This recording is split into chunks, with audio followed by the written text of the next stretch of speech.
So I got a story for you guys tonight.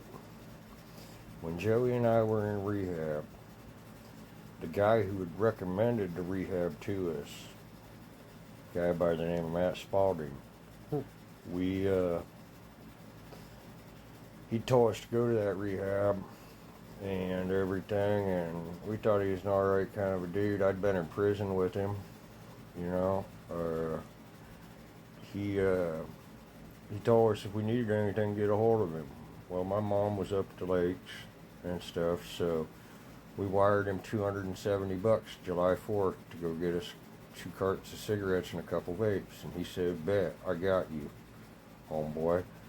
Then he texted me some funny shit about, oh, I got one headlight, I don't feel safe driving tonight. And I'm like, okay, cool, bring it tomorrow.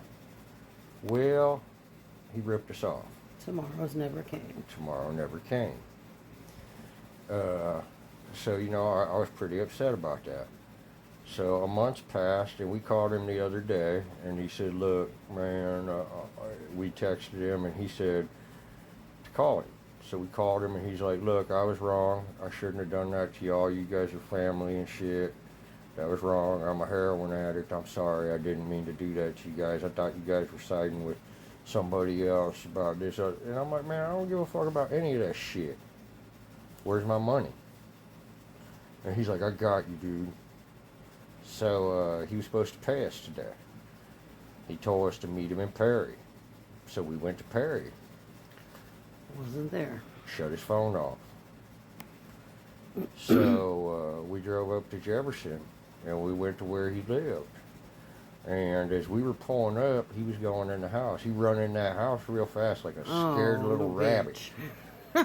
Locked the door. So we knocked on the door. We said, hey, dude, we just want to talk to you. If you ain't got the money, come out and talk to us. He wouldn't come out. So I told Joey, I said, let's jump in the vehicle and get out of here before the law shows up. So we jump in the vehicle and we take off. And we get about 3 blocks from there. And sure as shit, we got cherries and blueberries. We was getting pulled over. So I take the keys out of the ignition, and I put the keys out the window. I said, you want me to throw these? And he said, no, you're good. He gets up to the window, and it was a guy that I'd gone to high school with and shit. He looks in, and he said, did you guys knock on the wrong door or something? And I said, no, we knocked on the right door. And he said, well, the people there said you had a big old knife on you. He said, I don't see any way you could have a big knife on you wearing the clothes you're wearing. I mean, I'm just wearing shorts, you know. So not only did this guy rip us off, but then called the law. So he ripped us off, then he called the law, and then he lied to the law and told the law that I had a knife on me, hoping that the law would blast my ass. Ain't nobody had no knife. Or that they'd violate me. So this dude is a real piece of shit. And yeah, I mean, I can't even stand this. I don't understand where he thinks, in what universe he thinks that this isn't going. Yeah. Everywhere around this area that he not only stole from his own family, but then he had the audacity to call the police. Turn around and call the cops on and him. lie to the police about us. People these days are something else. Right. Fuck.